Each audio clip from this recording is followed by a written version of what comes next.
toxina, y puse Botox porque fue la primera que salió dentro de las toxinas botulínicas. Ahora hay 3 toxinas más, las 3 tipo A, las 3 con exactamente la misma capacidad de acción, pero la que primero pega más fuerte. Entonces por eso les puse esta, pero no tengo ningún conflicto de intereses con la marca. Y les puse una misma droga para la belleza y el dolor, porque la verdad se usa lo mismo, tanto como para quitar las arrugas como para mejorar la calidad de vida de una persona, ya sea porque tenga un tic, porque tenga bruxismo, porque tenga migraña. Muchos me dicen, colegas, no sos neuróloga, no podés hacer migraña, o no sos cirujana plástica, no podés hacer estética.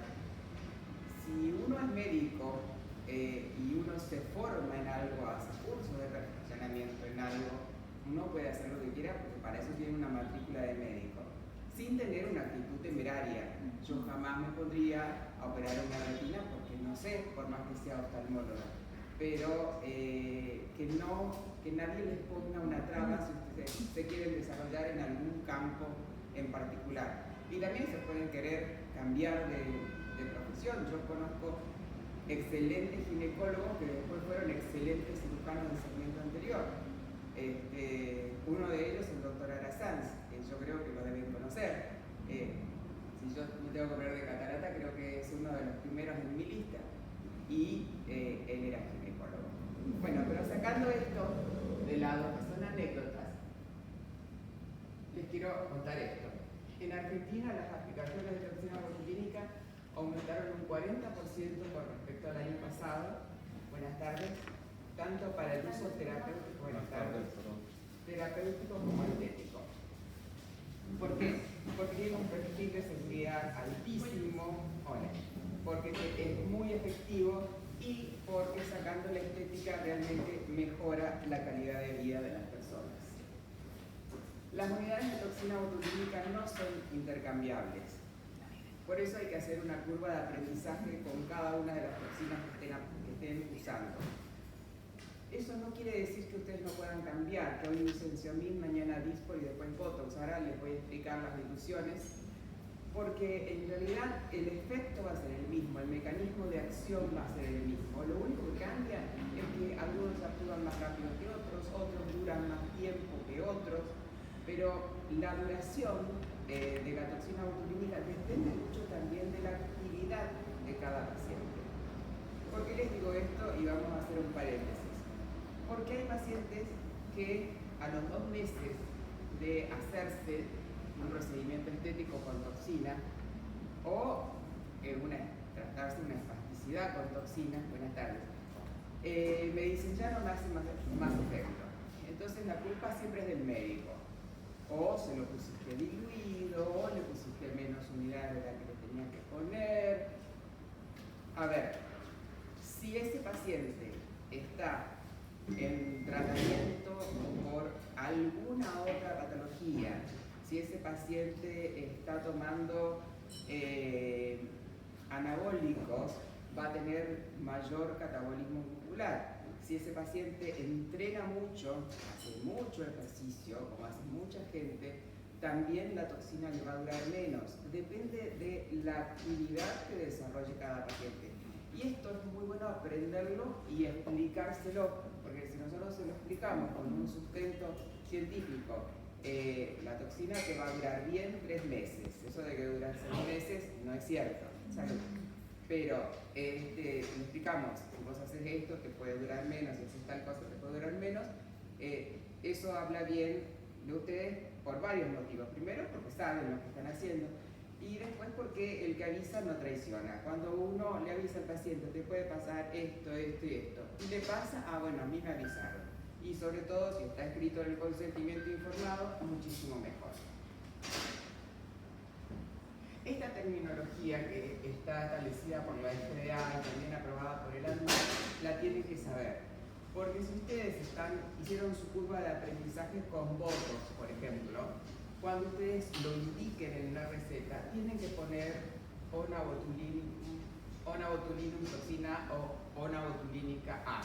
Lo mismo con el avobotulinum y con el incobotulinum. ¿Por qué? Porque si no, ustedes van a hacer una receta por Botox y le van a traer Xiaomin y a lo mejor tienen dudas de cómo usarlo.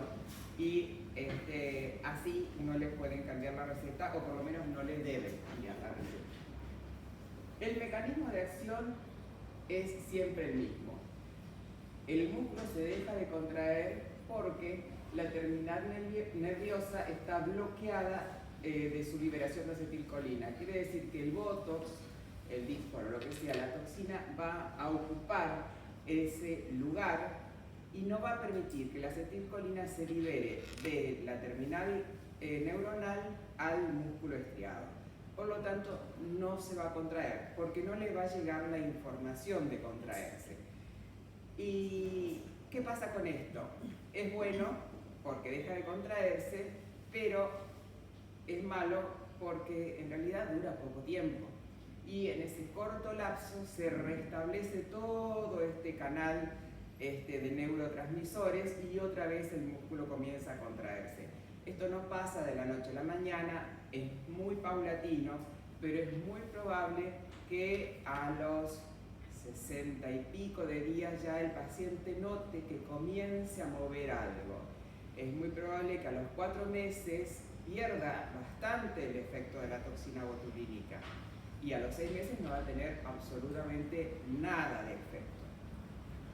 ¿Esto pasa siempre? Sí, pasa siempre, salvo que ustedes le hagan toxina a un paciente que tenga una miastenia gravis o un síndrome de Hilton-Lammerton. No, esos pacientes que ya tienen esa debilidad muscular le agregan más debilidad y por supuesto les va a durar más tiempo. Cualquier cosa que no entiendan o que yo lo dé muy rápido, me paran, me preguntan, no tengo ningún problema. Esto hay que explicárselo a todos los pacientes. El Botox, cualquier toxina, no aumenta el volumen, relaja el músculo. ¿Por qué? Porque hay muchos pacientes que vienen por una distonía palpebral y uno le dice, en general los que vienen por una distonía vienen pateados por años. ¿Por qué? Porque los trataron por una conjuntivitis alérgica, los trataron por un ojo seco, que tienen un ojo seco aparte, pero lo trataron por eso. Nadie le diagnosticó que tiene un blefaroespasmo. Estos pacientes uno le dice, su problema no se soluciona, pero sí mejora, porque esto no se cura, mejora con infiltraciones de toxina botulínica. Ellos el Botox lo tienen asociado a la estética. Y dice, no, me voy a quedar con la boca así, es lo primero que dicen. Entonces hay que explicarles que la toxina no aumenta el volumen, solamente relaja la musculatura. ¿Cuáles son los efectos secundarios? En general no existen reportes de complicaciones.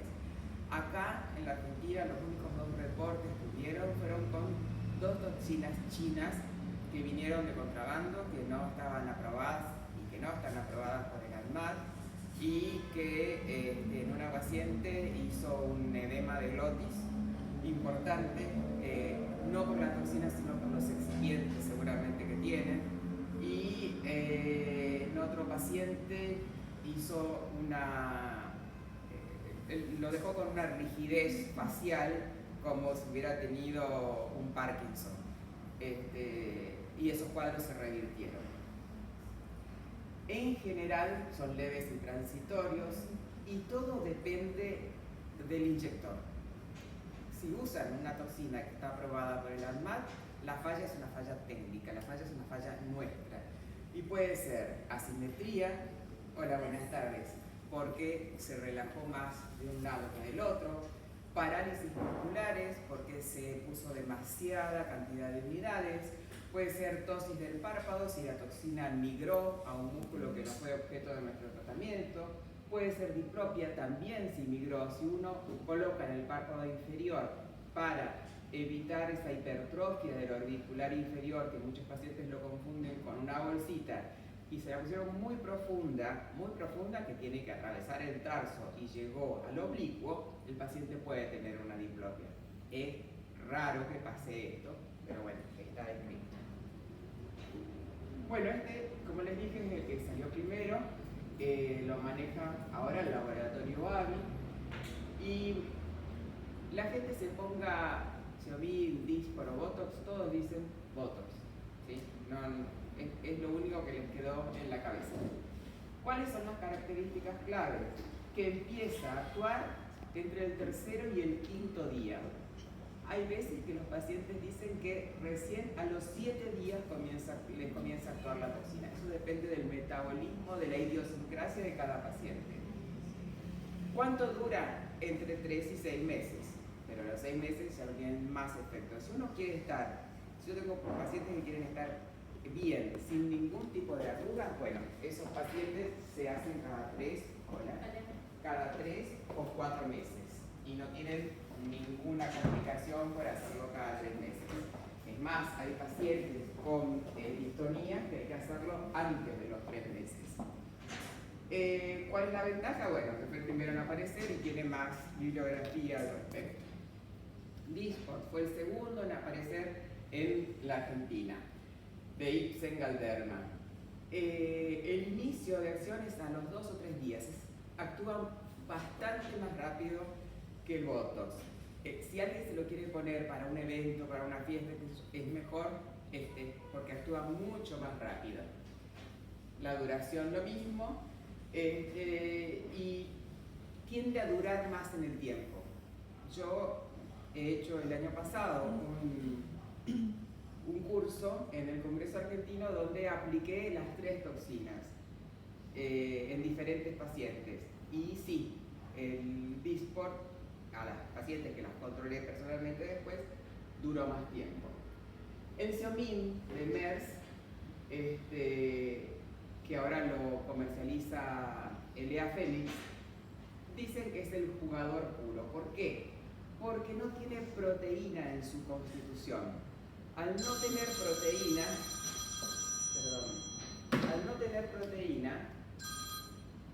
el Xeomin dicen que tiene menos chance de hacer anticuerpos. En realidad, si ustedes respetan los tiempos de infiltración entre una y otra aplicación, no va a ser anticuerpos. Pero siempre tienen que pensar que están poniendo algo que es como una vacuna. Si ustedes ponen una vacuna que es un antígeno, están esperando que genere un anticuerpo, ¿sí? Si ustedes lo aplican antes del tiempo establecido, puede generar anticuerpos. Hola, toda esta información que les estoy dando está en el prospecto que tiene cualquier vial de toxina botulinítica. No es nada que lo van a encontrar solamente acá. Todo está, así que si tienen posibilidad de tener un prospecto a mano, bueno, ahí está absolutamente todo. La ventaja es porque, vuelvo a repetirles, la formulación desnuda. No contiene aditivos y reduce la formación de anticuerpos. La reconstitución es lo que más les preocupa a todos. ¿Cómo voy a reconstituir? ¿Por qué hablo de reconstituir y no de diluir? Porque tiene un polvo liofilizado estéril, envasado a un alto vacío en algunos, como el Botox. ¿Por qué reconstituir? Porque ustedes les tienen que, no pueden inyectar un polvo, tienen que reconstituirlo con solución fisiológica. ¿Cómo es esa solución fisiológica? Es cloruro de sodio al 0,9% sin conservantes. No se puede usar el mismo cloruro de sodio que utilizan para una nebulización. Tiene que ser algo que venga para infiltración intramuscular. Tiene que ser estéril. El de nebulización no es estéril. No puede ser agua destilada aunque sea estéril porque el pH varía. Si varía el pH, va a variar la durabilidad porque va a alterar la composición de esa toxina. ¿Me entienden? La presentación del Dysport es en 300 y 500 unidades. La del Botox vienen 2 presentaciones, de 100 y de 200 unidades. Siempre en la Argentina, hay en otros países donde hay también de 50. Y la del Xeomin es de 100 unidades por vial. ¿Cómo se reconstituyen todas estas? Todas con 2 mililitros de cloruro de sodio al 0,9%. ¿Cuál va a ser la diferencia? Como estas 2 presentaciones son de 100 unidades, la cantidad de unidades que hay por cada una de estas rayitas de la jeringa de tuberculina que usamos es la misma. Hay una unidad de una rayita pequeña o terrorista pequeña, hay 5 unidades en 0.01 mililitros y así. Pero en el Dysport tienen que pensar que 0.1 mililitros equivale a 15 unidades. O sea que de una a otra, en vez de haber una, hay 15 unidades. Eso es lo que tienen que tener en cuenta y ese es el cálculo que tienen que hacer cuando lo están aplicando. Nada más que eso, no es nada que les vaya a complicar mucho la vida y es algo que lo pueden aplicar tranquilamente utilizando la toxina que utilicen. Es muy bueno siempre empezar a infiltrar, si lo hacen en estética, con algún familiar para quedarse tranquilos y siempre es mejor infiltrar de menos, poner menos unidades de las que realmente necesite para después, a las semanas, si necesitan, hacer un pequeño retoque y no pasarse y que le quede una ceja más baja que la otra, o algo por el estilo. Siempre es preferible agregar después. Estos son los usos en oftalmología. En oftalmología lo usamos para blefaroespasmo, espasmo bifacial, entropio espasmódico, síndrome de Mage, que es lo mismo que el blefaroespasmo, pero con movimientos anormales del segmento inferior de la cara, la apraxia de la apertura palpebral, que es parecido al blefaroespasmo, pero el paciente mantiene continuamente los ojos cerrados y es muy difícil hacérselos abrir. Ni haciendo fuerza entre el pulgar y el índice es fácil que los abran. Retracción palpebral en el Graves, esos ojos saltones, pero no tanto como para hacer una cirugía descompresiva, pero el suficiente scleral show como para que con toxina mejore. Estrabismos, sobre todo en las paresias, lágrimas de cocodrilos, esas personas que dicen que cada tanto se le cae una lágrima, bueno, eso en general pasa por una relajación del músculo que rodea la glándula lagrimal y es muy fácil inyectarlo porque esa glándula lagrimal, así como el músculo está relajado, también está tosada. Entonces ustedes traccionan hacia arriba, la van a ver aparecer y ahí inyectan 5 unidades de toxina botulínica.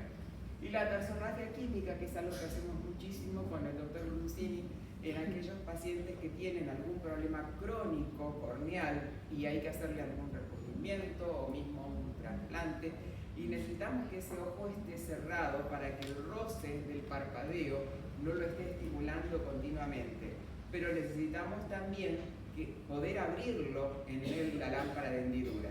Entonces lo que hacemos es colocarle botox en el músculo elevador del párpado superior para que ese párpado se caiga, algo que es un cuco en estética.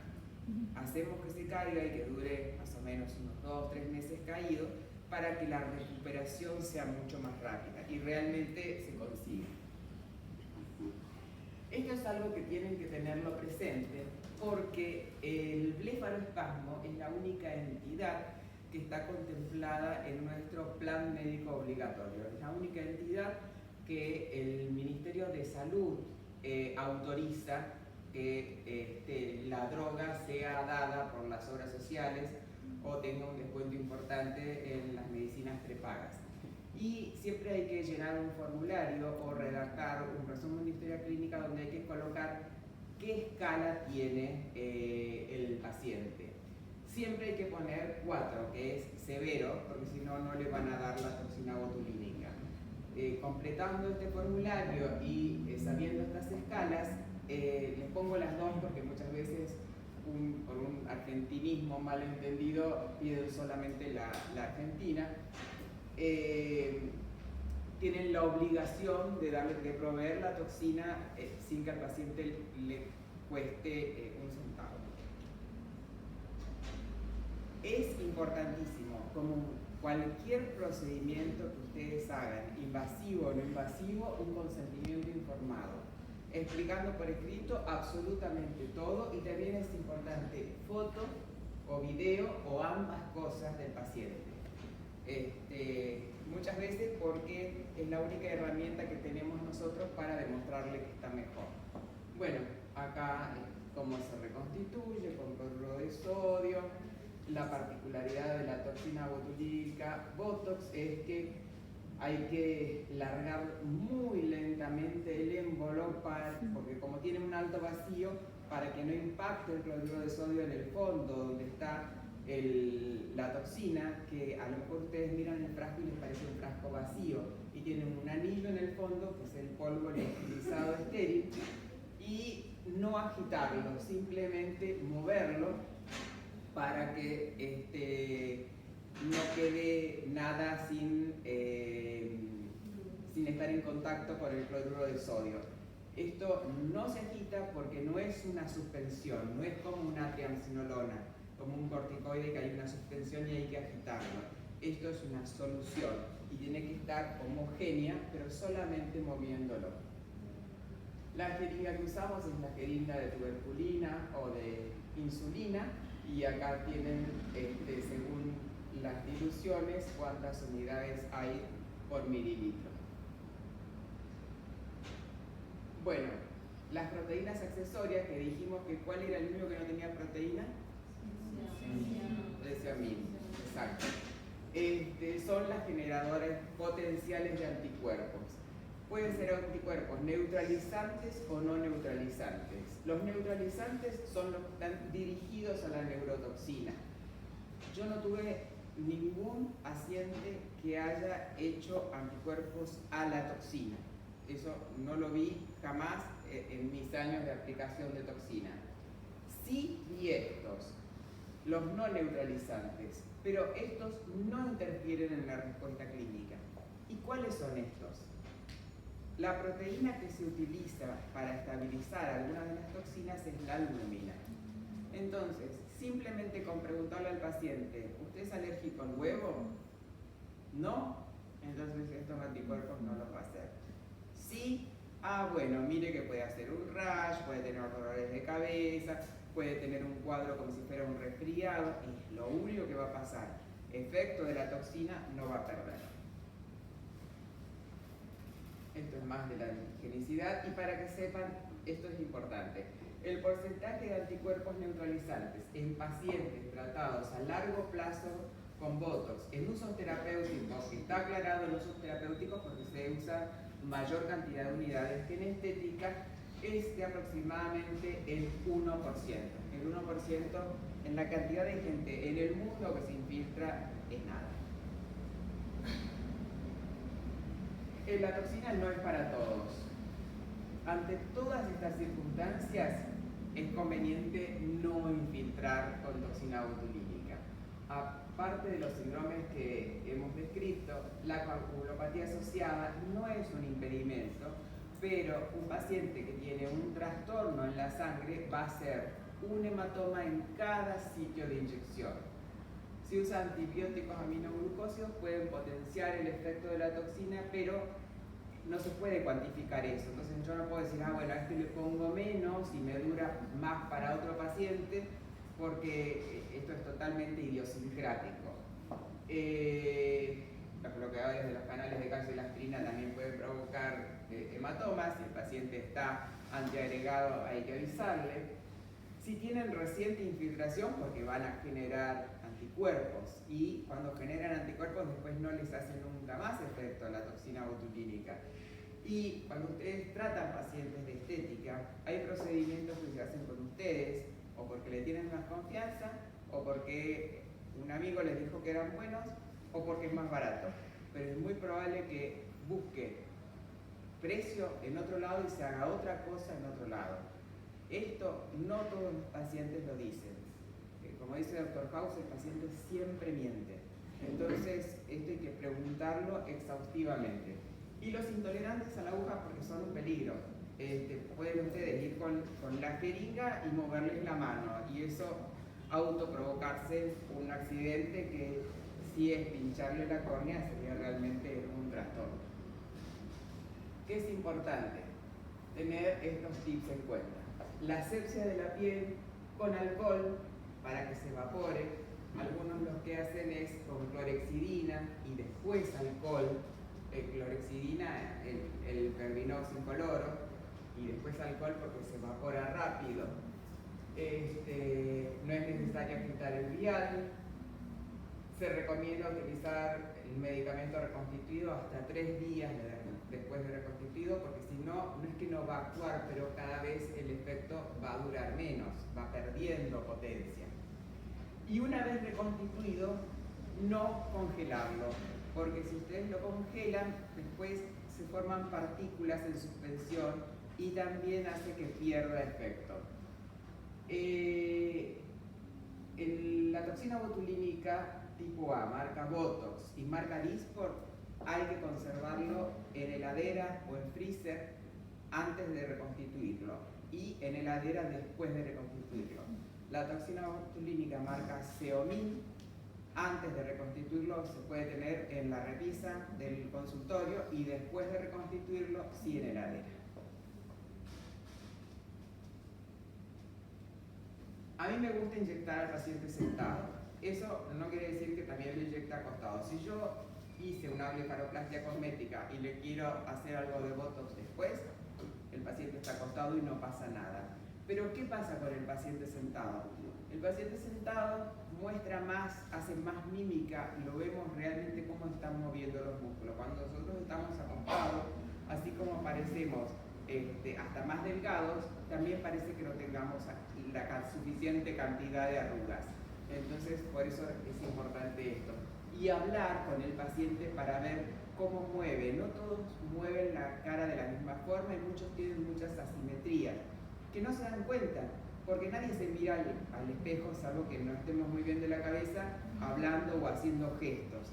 Y recién, una vez infiltrados, se miran al espejo y se miran haciendo gestos. Y si antes se miraban 4 veces, se van a mirar 40 veces al espejo. Eso es así, es como la Biblia. Entonces, eso ustedes lo tienen que tener en cuenta. Advertirle al paciente, mira que levantás más esta ceja que la otra, mira que fruncís más la nariz de un lado que del otro, para que después esto no nos juegue en contra. Cambiar la aguja 30G cada 3 o 4 puntos de inyección, porque las agujas con buen filo, con buen bisel, duelen mucho menos, ¿sí?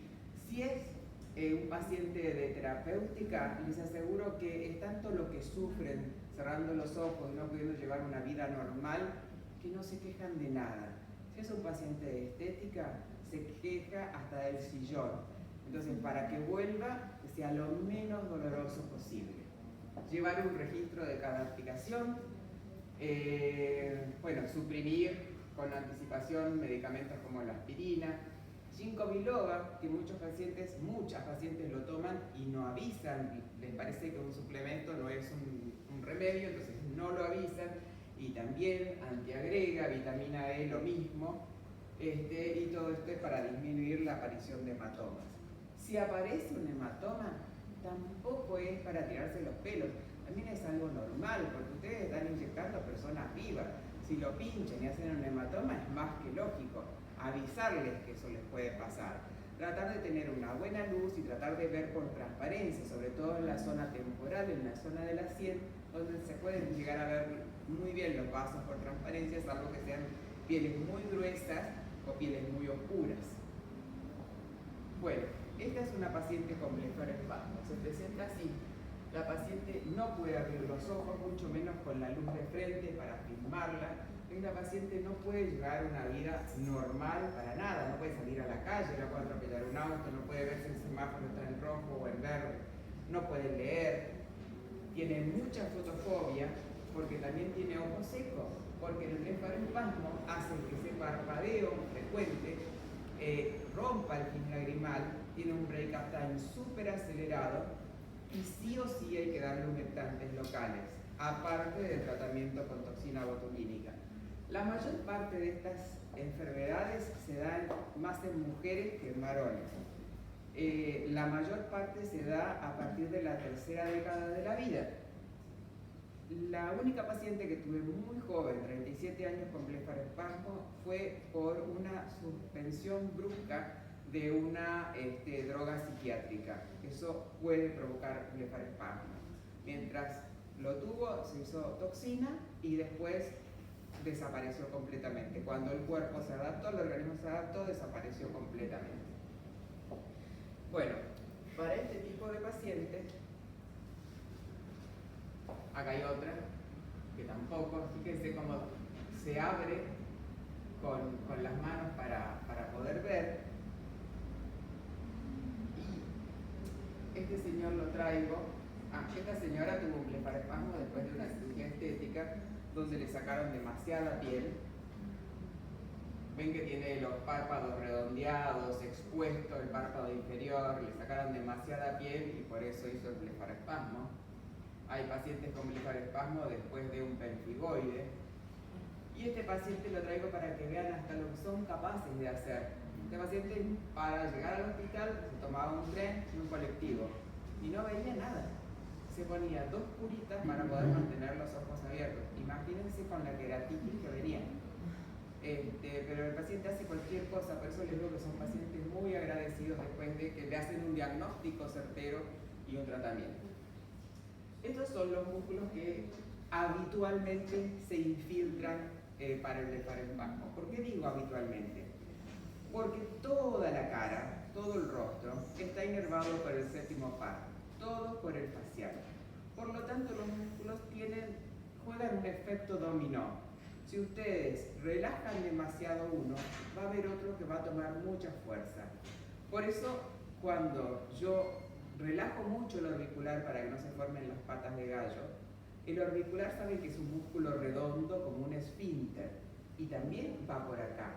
Tienen que relajar esta parte donde están en extremo contacto con los músculos nasales, porque si ustedes relajan solamente esto y esto no, cuando se ría se le van a marcar 1000 arruguitas en este lado.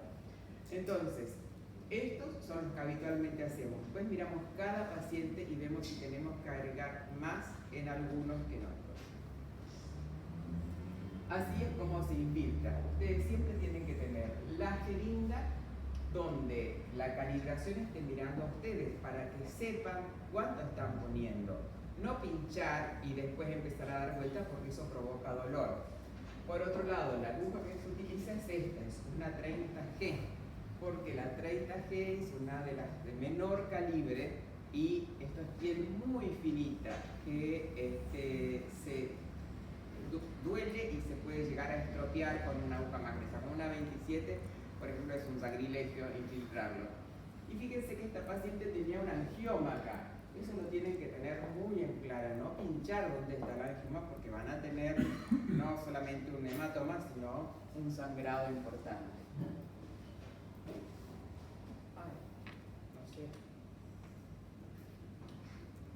Claro que no sé. Ahí está. Y acá ven cómo estoy infiltrando primero el orbicular superior, en la zona temporal, luego en la zona nasal. Es muy frecuente que sangre. Esta paciente tenía un pemphigoide asociado o un blefaroespasmo asociado a un pemphigoide o viceversa. Nunca se sabe qué apareció primero. Pero ven la fuerza que hace. No puedo ni siquiera hacerla abrir los ojos para infiltrar los párpados inferiores. Pero si ustedes ponen la aguja paralela al septum, muy improbable que tengan algún accidente. Si ustedes infiltran perpendicular, sí es más probable que tengan un accidente. Los únicos músculos que se infiltran en perpendicular son, por ejemplo, el procerus, que es el de la base de la nariz, los corrugadores, que están por encima de la ceja y son músculos muy fuertes, o se infiltran en la borla del mentón, o los maceteros, son músculos fuertes, o los cigomáticos. Entonces, eso sí, como son un bruto vientre muscular, hay que ir perpendicular. ¿Alguna duda hasta acá? Ahí estoy infiltrando el nasalis. El nasalis es el único músculo que después de infiltrado, yo con el pulgar y el índice lo masajeo un poco. ¿Por qué? Porque en esa zona después hay solamente aponeurosis y no pasa nada, no va a migrar a ningún lado. Los otros puntos no se masajean, porque si uno masajea puede migrar a otro músculo que no fue objeto de tratamiento. Bueno, acá vemos un antes y un después de la paciente. Siempre la toxina botulínica va a ser el tratamiento de elección y acuérdense, siempre acompañado de lágrimas artificiales. Otra paciente. En fin, varias. Esta van a ver que tiene una blefaroplastia acá recién hecha. ¿Por qué se hace esto? Porque muchos pacientes tienen, como les dije, de 60 para arriba, tienen una dermatochalasis importante.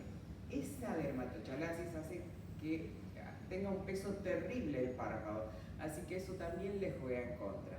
Si ustedes cuando operan la dermatochalasis, como una blefaroplastia cosmética, no tiene ninguna otra ciencia, pero cuando hacen la incisión, divulsionan hasta llegar a, antes de la cara anterior del tarso, al orbicular supratarsal, y en ese orbicular hacen secciones transversales, lo que hacen es debilitar el orbicular.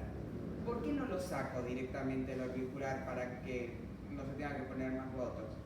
Porque siempre va a ser inervaciones aberrantes que son peores de tratar. En cambio, si ustedes hacen secciones transversales, que es una cirugía descrita por el doctor Sim, un indio que sabe muchísimo de oculoplastia, ahí sí van a debilitar el músculo. Y a lo mejor las infiltraciones con toxina botulínica sí la pueden hacer cada 6 u 8 meses, que es el caso de esta paciente. El espasmo bifacial también son movimientos distónicos, involuntarios, pero en general de un solo lado de la cara. Y llamativamente del lado que más se da es del lado izquierdo. ¿Por qué? No sé. Así como el blefaroespasmo es totalmente idiosincrático, esto puede tener una causa, que sea un tumor, una causa vascular, y si ustedes primero lo estudian y saben la causa, mejor, porque eso va a hacer que el paciente se pueda llegar a curar y no estar infiltrándose continuamente. Antes, el único tratamiento de cualquiera de estas distonías era la cirugía del ganglio para que el paciente no contrayera más los músculos. Esto generaba inervaciones aberrantes, amén de que se le caía la mitad de la cara, y si lo hacían para un blefaroespasmo, un mes se le caía toda la cara, perdía totalmente la sensibilidad y la motilidad. Y también es bueno hacerle una blefaroplastia, una miectomía o miotomía del orbicular y darle lágrimas artificiales. Y estos son los puntos de infiltración del espasmo bifacial. En rojo van a ver los puntos que se hacen sí o sí. Fíjense que está marcado hasta el platysma mioides, porque se contrae toda la hemicara y también los músculos del cuello. Y si ustedes no aplican en el cuello, va a hacer muchísima fuerza con el cuello. Van a ver cómo tironea cuando habla o cuando come o cualquier otra actividad que haga con el segmento inferior de la cara, y esto le va a seguir molestando al paciente. Y estos puntos que están en mostraza son totalmente accesorios, pero ¿yo por qué los hago? Primero porque el paciente ya trajo el billete de toxina y lo voy a dejar 10 años más joven de un lado que del otro.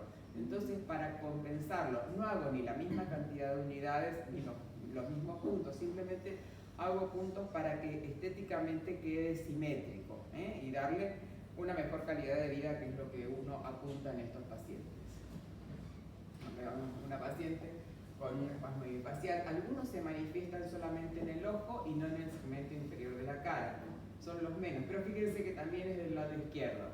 No me pregunten por qué, porque no sé. Siempre hacemos el snap test, que es traccionar el párpado inferior hacia abajo, y el pinch test. Si vieron la clase de ectropion y ectropion, eso lo vieron.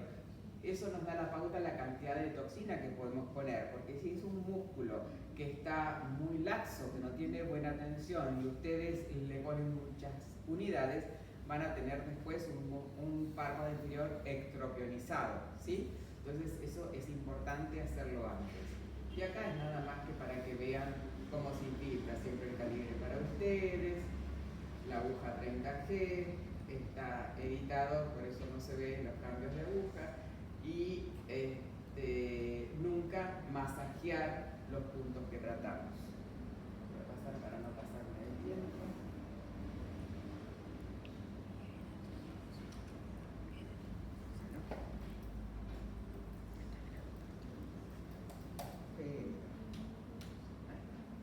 acá hay un antes y un después de un paciente con un espasmo hemifacial. Y recuerden que siempre le tienen que dar lágrimas artificiales. Son todos estos pacientes, como el paciente con migraña, que es muy fácil de tratar, porque el paciente con migraña sabe perfectamente dónde comienza su migraña. Le puede decir, a mí me comienza a doler la cabeza acá y marcarse, o acá y marcarse. Bueno, esos son los músculos que tienen que infiltrar, los temporales, los occipitales, el músculo que marca el paciente. Si ustedes inyectan 5 unidades, no se van a equivocar. Y si ven que el paciente continúa con dolor, lo citan a los 5 días, a los 7 días y agregan unidades.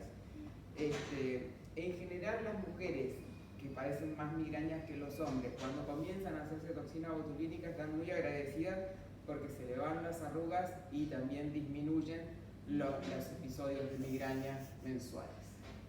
Bueno, incorporamos procedimientos no quirúrgicos porque cada vez los pacientes que consultan para verse mejor, para verse más jóvenes, son más jóvenes. Porque muchos no quieren contar, quieren una rápida reinserción laboral o social, o quieren cosas que no se noten, que se hicieron, o simplemente le tienen miedo a la cirugía. Si vamos a la cantidad de pacientes que se hacen toxina botulínica, realmente es muy grande. Y si contamos los que se hacen toxinas y rellenos con hialurónicos, y en esto de rellenos no solamente el tratamiento de relleno en sí, sino el hialurónico que se utiliza como inmunomodulador, como inmunomodulador para generar hialurónico, o por ejemplo el Profile o el Long-Lasting, que son hialurónicos solos, ¿no? Sin hidroxiapatita de calcio, también entran ahí y cada vez son tratamientos más pedidos. En general, la pregunta o el motivo de consulta más frecuente, más del 70%, son las arrugas. Y las arrugas, el gol estándar de tratamiento es la toxina botulínica. Y ahí yo les puse este algoritmo porque es algo que hay que tener en cuenta. La necesidad del paciente, la expectativa que tiene, porque muchos creen que me traen una foto de cuando tenían 20 años y van a ser exactamente iguales, y eso es imposible. Evaluarlo como cualquier procedimiento médico que vayan a hacer. Expectativa del médico, también tienen que tener en cuenta qué esperan ustedes, porque no se les puede brindar al paciente algo que ustedes saben que no lo van a conseguir solamente para ganárselos. Evaluar los resultados y sacar conclusiones del tratamiento. La necesidad del paciente, la mayoría tiene en cuenta solamente la edad, pero en realidad saber si otro le dijo, che, estás mal, te tenés que hacer toxina, si se acaba de divorciar y quiere estar otra vez en carrera y quiere sacarse las arrugas, si se va a encontrar con sus compañeros de la primaria y quiere verse mejor que los otros.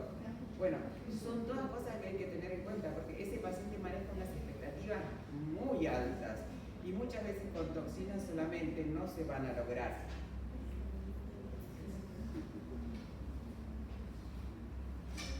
Ahora vamos a ver si el paciente quiere una parálisis total en reposo y movimiento. Eso yo se los explico a los pacientes. Si ustedes quieren que su cara se mueva cuando están enojados y poder manifestar su enojo, sonreírse y poder lucir que están contentos, asombrarse y tener cara de asombro, requieren una cantidad de unidades. Si ustedes quieren estar frisados completamente, es otra, ¿sí? El que quiere estar frisado, yo no juzgo al paciente, jamás. Y si me viene con un tratamiento hecho por otro, así entre primero la boca y a los 3 minutos el resto del cuerpo, no lo juzgo, porque a ninguno de nosotros nos gusta ser juzgados. Y ese es el gusto del paciente. A mí me llegan así con esa boca, me llegan con pestañas 4D que no sabía que existían, que son un espanto, y las cosas que puedo llegar a ver en esas pestañas son una película de terror. Pero bueno, es lo que quiere el paciente. La desaparición de las arrugas en reposo, no quiere que se le marque nada cuando no está haciendo ningún gesto. Desaparición de marcas en la piel, explicarle Si son muy jovencitos y comienzan con el baby botox, es muy probable que esa piel no se marque nunca, porque entonces ustedes le quitan la posibilidad al músculo de moverse, a la piel que está por encima de ese músculo también le van a quitar el movimiento porque no se va a marcar, no se va a arrugar y no va a tener memoria de la contracción. Y si es un paciente que viene con 60 años y le dice, ay, me quiero sacar estas arrugas, quiero hacerme botox porque tengo muy marcado el entrecejo, y no, señora, tarde. Esa línea ahí se va a suavizar, pero no va a desaparecer. Para que desaparezca hay que hacer un relleno, hay que hacer el láser, hay que mejorar la calidad de la piel, muchas cosas más. Pero todos los pacientes quieren estar como Demi Moore pagando lo que paga Lizzie Tagliani. No tengo nada contra Lizzie Tagliani, pero nunca va a estar igual, ¿me entienden? Pero son así los pacientes de estética. O si quieren solamente una atenuación de las arrugas existentes. Y acá les traigo diferentes caras porque hay mujeres que les gustan los rasgos masculinos y que les gusta hacerse cosas como para no tener rasgos de mujer. Y hay hombres que les gustan los rasgos femeninos y que les gusta ponerse más labios, tener las cejas más arqueadas. Y esas cosas también hay que tenerlas en cuenta. Porque a lo mejor viene esta chica y yo le quiero hacer una cara sugestiva, una ceja sexy, y no es lo que ella quiere esto. Y eso es lo que hay que hacer porque si no el paciente se va a ir con otro. Para mí este es el ideal de belleza. Esta es una mujer que tiene 80 años y si ustedes ven una foto de cuando tenía 30, la reconocen. Carolina Herrera sigue siendo la misma. Esto es un ideal de belleza. A mí no me gusta hacer nada exagerado. Qué sé yo, yo tengo más de 60 años y me podría haber hecho una cirugía estética, por ejemplo. ¿Por qué? Porque me molestan un montón de cosas. Pero todo lo que sea normal, y si vos sos mi nuera y yo parezco más joven que vos, voy a ser una ridícula. Entonces, esas cosas tienen que coincidir la edad cronológica con lo que uno muestre. Uno tiene que tratar de verse mejor, tiene que llevar una vida saludable, tiene que comer bien, hacer ejercicio. A mí hay algo que no dejo hacer y es usar tacos, pero bueno, eso, no por eso ser una pendevieja, no sé si me explico. Esas cosas no son lindas, ni en mujeres ni en hombres. La evaluación del paciente, yo siempre hago esto, me siento delante del paciente muy cerca y lo miro. Cómo gesticula, cómo habla, y ahí me empieza a contar, no porque fulanito, no porque menganita me dijo que... Entonces ahí ustedes saben más con quién se están manejando. Sí, yo trabajo siempre con un asistente al lado, pero si ustedes están con el paciente y el asistente ya lo tiene limpio, ustedes solamente vienen, hace cara enojado, de feliz, asombrado, no. Nunca, si hacen lo mismo en todos, en algunos van a estar bien, en otros van a quedar horribles, porque esto no es un tratamiento estandarizado, es un tratamiento personalizado. Hagan de cuenta que están colocando una lente premium, ¿sí? Que operan de catarata y colocan una lente premium, no le van a colocar la misma a todos. Bueno, el procedimiento tampoco es el mismo para todos, es lo que acabamos de decir, no es el mismo para una persona joven que para una persona de unos años pasados, no es el mismo que un baby botox, que un hombre que tiene otra masa muscular, la piel más engrosada, y que a lo mejor lo único que quiere es sacarse esto. Doctora, yo me quiero sacar la cara de enojado porque ningún empleado mío quiere venir a hablar conmigo porque siempre estoy enojado. Y no es así. Y bueno, es lo único que lo motiva a hacerse, ¿no? ¿Garantizar resultados? No. Cualquier paciente que les pida garantía de cualquier cosa, pese a que los procedimientos cosméticos son como la cirugía refractiva, son cosas que exigen resultados, no le pueden dar una garantía. Una garantía la da cuando compran un televisor en Rodó. El médico no. Por eso en el consentimiento informado tiene que estar detallado todo. Y si ustedes trabajan con algún asistente, como trabajo yo con otras personas en mi centro, en el consentimiento informado tiene que decir procedimiento que va a ser realizado por la doctora fulana de tal o el personal sanitario que ella acredite. ¿Me explico? Lo único que nos salva de cualquier queja es lo que está escrito. Si no está escrito, a llorar un cotolejo. Establecer tiempo de efecto y de duración, no. Yo nunca le digo, bueno, es abril, te espero en octubre. No. Lo ideal es llevar un registro y que el asistente cada 2-3 meses le pregunte, hola fulanita, ¿cómo estás? ¿Cómo te estás viendo? Para saber cuánto le dura también, porque si ustedes no saben cuánto le duró a lo que pusieron, no saben si tienen que modificar la dosis, y si vuelven a hacer lo mismo, capaz que les dura poco o les dura demasiado, no sé. Dar márgenes para ajustes posteriores, siempre le doy márgenes, porque pueden quedar algunos con una ceja un poquito más levantada, o pueden quedar, porque es la primera vez que le inyectan y no supieron cómo iban a comportarse, con cejas mefistofélicas. Si ustedes lo citan, le bajan esas cejas y quedan bien, porque el que queda con las cejas así, como Jack Nicholson, y ¿quién te hizo el botox? Es un quemo. Y en realidad el paciente esas cejas las pone de manifiesto cuando habla. Cuando él se mira al espejo, dice, qué bien que estoy. Primero porque todos tenemos un narciso adentro y todos nos vemos mejor de lo que somos. Pero el paciente, si no gesticula, no se va a dar nunca cuenta de las cejas. Entonces siempre les digo, vengan, que a lo mejor hay que hacer un retoque. Y el retoque nunca lo cobro. El retoque siempre es sin cargo. Evaluación de los resultados, y no se olviden de esto, la memoria del paciente es muy pobre, sobre todo ante cambios estéticos. La primera vez que se hace un tratamiento cosmético, sea botox, relleno, plasma rico en plaquetas, jet plasma lift, radiofrecuencia, lo que sea, va a ser el primer Mercedes para un hombre, pongo porque es la marca que más le gusta a mi marido, o la primer Louis Vuitton para una mujer, no es la marca que más me gusta a mí, pero es muy conocida. Y después se olvidan. El paciente tiene una memoria muy pobre, el paciente envejece seguro, porque a todos nos pasa el calendario, puede tener más o menos fotodaño, puede engordar y adelgazar, lo que hace que tenga más flacidez en la piel. Todas esas cosas, o puede cambiar la medicación que esté tomando, puede estar inmunosuprimido por algo, todo eso va a hacer que cambie en las infiltraciones posteriores. Bueno, esto es un vibrador, yo le digo que es un distractor.